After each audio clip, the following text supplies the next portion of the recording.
नमस्कार, आप सभी लोगों का स्वागत है हमारे आज के खास प्रोग्राम में। प्रिय दर्शकों, आज के इस वीडियो के माध्यम से हम लोग चर्चा करेंगे तुला लगन में जन्मे जातकों के लिए संपूर्ण ज्ञान।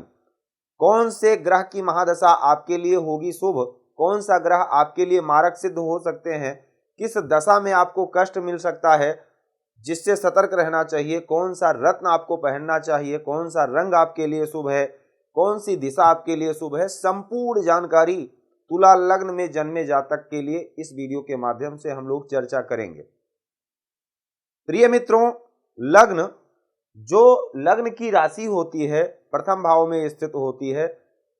लग्न की वही राशि होती है जिस समय पर हम जन्म लेते हैं, उस समय पर जो लग्न होता है वही लग्न की राशि होती है। पूर्वी क्षितिज पर जो राशि संचार कर रही होती है वही लग्न की राशि होती है। आप सभी को पता है, जन्मत मरत दुषाह दुख होई। बालक जब गर्भ में होता है अपार कष्ट में होता है। जिस समय वो गर्भ से बाहर निकलता है, जन्म होता है, निश्चित है वो लग्न उसके लिए शुभ होता है। क्यों? क्योंकि वो कष्ट से उसको मुक्ति मिली है, कष्ट से बाहर निकला है।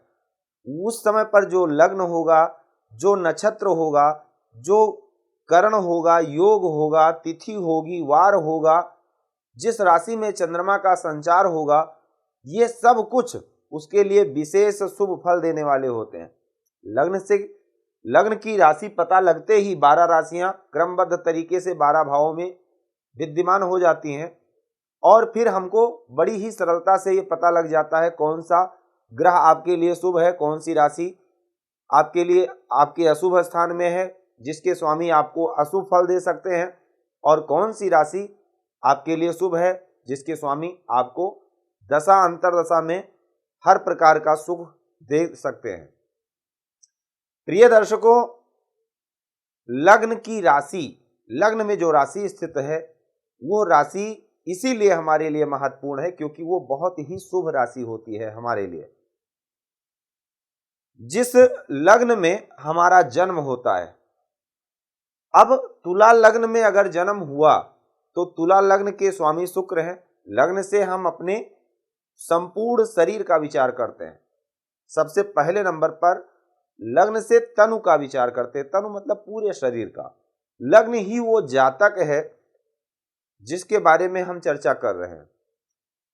तुला लग्न और लग्ने शुक्र ये दर्शाते हैं कि जातक कितना ज्ञानवान होगा, कितना बुद्धिमान होगा, हाइट पर्सनालिटी कैसी होगी, कैसा कितना स्वस्थ होगा, अस्वस्थ होगा, विवेक कैसा होगा, शिक्षा कैसी होगी, सम्मान कैसा होगा, पर्सनालिटी कैसी होगी, सब कुछ रूप रंग आदि इत्यादि सब कुछ लग्न से ही पता लगता है।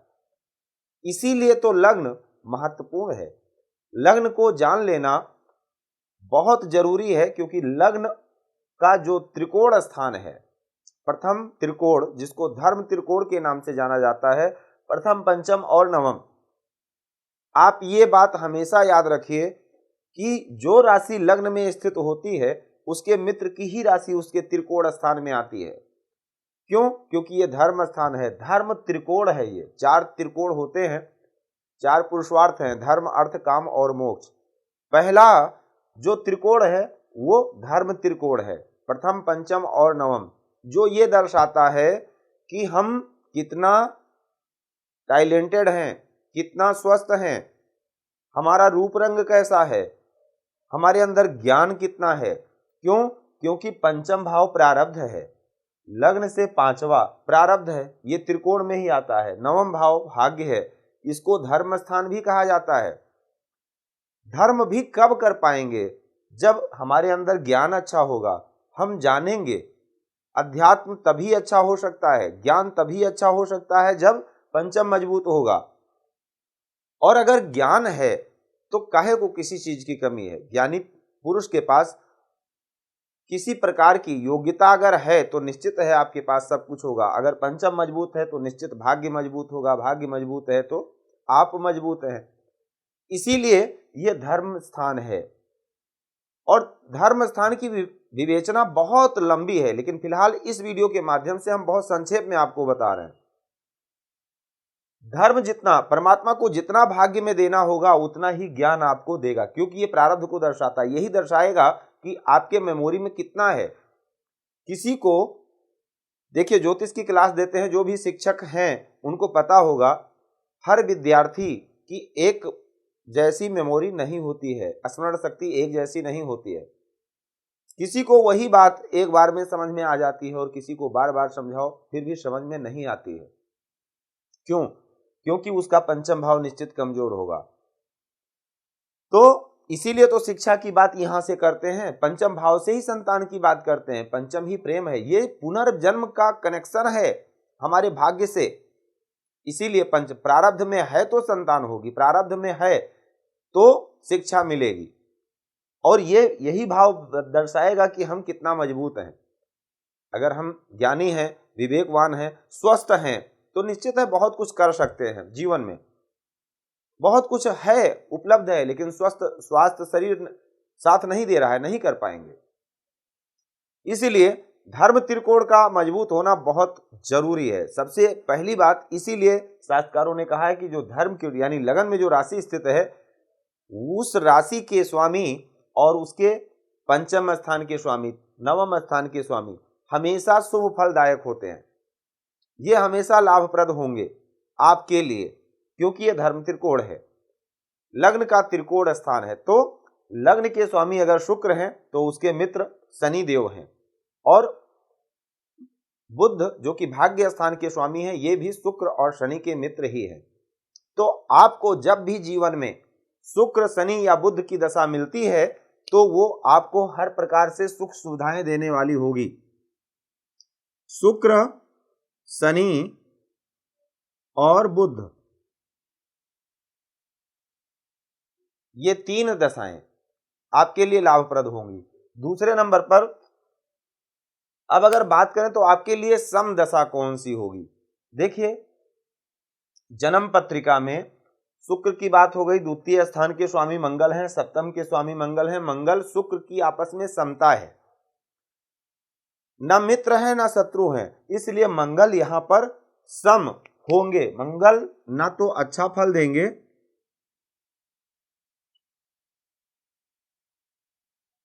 ना ही बहुत खराब फल देंगे, लेकिन बहुत अच्छे में नहीं कह सकते हैं। तीसरे स्थान के स्वामी बृहस्पति हैं, और बृहस्पति की एक राशि जो कि मीन राशि है वो छठे स्थान में आती है। अब तीसरे स्थान और छठे स्थान यानी धनु राशि और मीन राशि के स्वामी गुरु हैं, ये दोनों अशुभ स्थान हैं। अशुभ स्थान के स्वामी होने के कारण बृहस्पति के साथ यानी बृहस्पति और शुक्र का संबंध भी बहुत अच्छा नहीं है। लग्नेश के साथ संबंध अच्छा ना होने के कारण बृहस्पति यहां पर अशुभ होंगे। एक प्रकार से आप कह सकते हैं कि ये जब भी दशा में आएंगे कष्ट देंगे, परेशानी देंगे, रोग ऋण शत्रु से ग्रसित कर सकते हैं, परेशानी में डाल सकते हैं। चौथे स्थान और पंचम स्थान के स्वामी शनि देव हैं, तो शनि पूर्णतः योगकारी हैं। जो ग्रह केंद्र पहला, चौथा, सातवां और 10वां, पहला, 5वां और 9वां, ये केंद्र और त्रिकोण है। जो ग्रह केंद्र और त्रिकोण दोनों का स्वामी हो वो पूर्ण योगकारी माना जाता है, जो कि इस पत्रिका में लग्न जो है वो केंद्र भी है और त्रिकोण भी है। तो शुक्र दोनों के स्वामी है और शनि देव दोनों स्थान के स्वामी हैं, केंद्र और त्रिकोण के। तो शनि पूर्ण योगकारी हैं। तो शनि की बात हो चुकी, छठे भाव की बात हो चुकी, सप्तम की हो चुकी, लग्नेश ही अष्टम के स्वामी है। तो जो ग्रह त्रिकोण स्थान का स्वामी हो और किसी अशुभ स्थान या दुख स्थान का स्वामी हो वो अच्छा ही होता है। नवम की बात हो चुकी। अब दशम के स्वामी चंद्रमा है। चंद्रमा दशम स्थान के स्वामी है, ये केंद्र स्थान है। चंद्रमा अगर देखा जाए तो शुक्र के साथ कोई बहुत बड़ा भेदभाव नहीं है, तो चंद्रमा भी यहां पर सम फल देंगे। केंद्र के ही स्वामी हैं लेकिन सम फल देंगे। और दूसरी बड़ी बात है, शुक्र की राशि में ही चंद्रमा उच्च के होते हैं, तो चंद्रमा शुक्र को सम मानते हैं। तो ना कोई मित्रता है ना कोई शत्रुता है, लेकिन केंद्र के स्वामी है, उपचय स्थान है, तो इसलिए चंद्रमा यहां पर सम फल देंगे, ना बहुत अच्छा देंगे ना खराब। अब सूर्य की अगर बात करें जो कि एकादश स्थान के स्वामी है, एकादश स्थान जो कि अशुभ स्थान है, सूर्य शुक्र को अपना शत्रु मानते हैं, शुक्र और सूर्य की मित्रता नहीं है, इसलिए सूर्य यहां पर अशुभ फल देंगे। अब आपने ये जाना कि सूर्य की और बृहस्पति की जब भी दशा आती है, बृहस्पति में सूर्य की या सूर्य में बृहस्पति की दशा अंतर्दशा आएगी, निश्चित है वो समय कष्टकारी होगा। जब भी शुक्र शनि या बुध की दशा आती है वो निश्चित है वो समय अच्छा होगा तुला लगन वालों के लिए। मंगल और चंद्रमा की दशा आएगी तो समफल देने वाली होगी। अब बाधक की बात कर लेते हैं।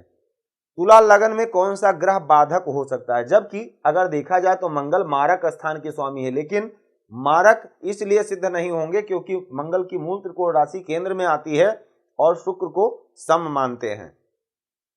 बड़ी बात, चल लगन की पत्रिका में एकादश स्थान में स्थित ग्रह या एकादश स्थान का स्वामी, अब आपकी जन्म पत्रिका अगर तुला लगन की है और एकादश स्थान में जो भी ग्रह बैठा हो वो बाधक हो सकता है।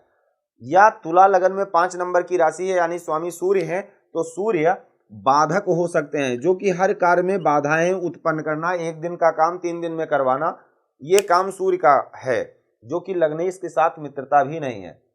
आपके लग्न के स्वामी की अगर हम बात करें तो वो शुक्र है। तत्व वायु है आपका, वायु तत्व की राशि लग्न में स्थित है, इसलिए ऐसे जातक, और चल लगन की पत्रिका है, ऐसे जातक बहुत तीव्र गति से सोचने वाले होते हैं और वायु तत्व प्रधान राशि होने के कारण तो वायु से संबंधित परेशानी भी जीवन में हो सकती है। वायु गठिया या नसों से संबंधित प्रॉब्लम दे सकते हैं। ये जाति, जो वर्ण है आपके राशि का वो शूद्र वर्ण है। दिशा, आपके जो राशि की दिशा है वो पश्चिम है, यानी आप अगर कभी भी पश्चिम की यात्रा करते हैं तो आपके लिए शुभ होगी। यानी अगर आप अपने नौकरी के लिए, व्यापार के लिए पश्चिम दिशा को तय करते हैं तो आपके लिए शुभ होगा। आपके लिए शुभ रंग यानी शनि का रंग नीला, शुक्र का रंग सफेद भी कह सकते हैं, या हल्का सा रेशम या रेशमी वस्त्र, कीमती वस्त्र, ऐसे जातक बहुत शौकीन भी होते हैं। बुध का हरा, नीला, हरा और श्वेत, ये 3 रंग आपके लिए शुभ होंगे।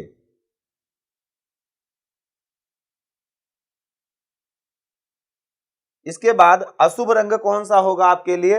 अशुभ रंग होगा लाल, जो कि मंगल या सूर्य का कलर है।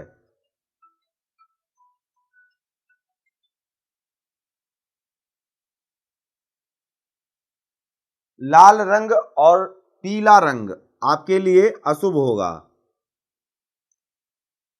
तीसरे नंबर पर अगर हम शुभ रत्न की बात करें तो तुला लग्न वालों को शुक्र का रत्न पहनना चाहिए, शनि का रत्न पहनना चाहिए और बुध का, यानी आप ओपल पहन सकते हैं, नीलम पहन सकते हैं, डायमंड पहन सकते हैं, पन्ना पहन सकते हैं। अगर शुक्र, बुध और शनि केंद्र में हो, त्रिकोण में हो, लाभ स्थान में हो तो 6, 8, 12 अशुभ स्थान में अगर स्थित हो तो आपको नहीं पहनना है। यानी शुभ रत्न में अगर देखा जाए तो आप ओपल, पन्ना और नीलम, हीरा भी पहन सकते हैं। अशुभ रत्न आपके लिए क्या होगा? पुखराज, मूंगा, माणिक, ये 3 रत्न आपको भूल कर भी नहीं पहनना है, नहीं तो नुकसान होगा। शुभ दिन आपके लिए होगा शुक्रवार, शनिवार और बुधवार, ये तीनों दिन कोई भी शुभ काम करना है आपको तो आप इन 3 दिनों में से कोई भी दिन आप चुन सकते हैं। कोई भी कलर, अगर आपको ऑफिस में, अपने घर में कलर करवाना है तो नीला कलर हो, गाड़ी लेनी है नीले कलर की लें, ब्लैक कलर की ले सकते हैं, हरे कलर की ले सकते हैं या फिर श्वेत कलर की ले सकते हैं। आपके लिए अगर देखा जाए तो इसमें युक्ति, अगर कौन कौन से ग्रह युक्ति करेंगे तो आपकी पत्रिका में राजयोग बन जाएगा, जैसे कि शनि और बुध, जो कि लग्न, जो कि पंचम और नवम के स्वामी होकर अगर लगन में बैठ जाते हैं तो ये बहुत अच्छा योग बन जाएगा। शनि का, बुध का और शुक्र का अगर योग बनता है तो ये भी एक अच्छा राजयोग बन जाएगा, केंद्र त्रिकोण में कहीं पर भी बने। अगर शुक्र और शनि का योग बन जाए, जैसे मान लीजिए शुक्र और शनि यहां पर बैठ जाएं, तो भी प्रबल राजयोग बन जाएगा। अब इसमें खराब योग कौन सा बनेगा? शुक्र और बृहस्पति का। अगर शुक्र और बृहस्पति कहीं पर भी बैठते हैं तो एक अशुभ योग माना जाएगा, लग्नेश का खष्टेश के साथ संबंध। अगर विशेषकर ये धन भाव में बन जाता है तो धन का विशेष अभाव देता है। शुक्र और बृहस्पति का धन, बृहस्पति का योग अष्टम भाव में बन जाए, द्वादश स्थान में बन जाए तो ये खराब युक्ति मानी जाएगी। तो ये है तुला लग्न का संपूर्ण ज्ञान। तुला लग्न अगर आपका है तो आप इन बातों का विशेष रूप से ध्यान रखेंगे। आपको ये दशाएं अच्छा फल देने वाली हैं जो जो बताया गया है, और जो जो दशा खराब बताई गई है, जो ग्रह खराब बताए गए हैं, वो अपनी दशा अंतरदशा में आपको परेशान कर सकते हैं। वीडियो अगर आपको अच्छा लगा हो तो इसको लाइक करें, शेयर करें और चैनल को भी सब्सक्राइब कर लेंगे तो आने वाला हर वीडियो आपको सबसे पहले प्राप्त होगा। आज के लिए सिर्फ इतना ही। जय सिया राम। भूमि, भवन, वाहन, धन संपत्ति, शादी, व्यापार एवं संतान आदि से संबंधित समस्याओं से हैं परेशान और चाहते हैं उसका संपूर्ण निदान, तो ज्योतिर्विद अमरीश तिवारी जी से तुरंत संपर्क करें। हमारे संपर्क सूत्र हैं 9718504998। हमारे यहाँ वैदिक ब्राह्मणों के द्वारा सभी प्रकार के पूजा पाठ, कर्मकांड, यज्ञ अनुष्ठान, विवाह, गृह कलेश, काल सर्पदोष व नवग्रहों की पूजा आदि कराई जाती है। हमारे यहाँ सभी प्रकार के यंत्र, राशि रत्न, कवच, जन्मपत्री एवं रुद्राक्ष सिद्ध किए जाते हैं।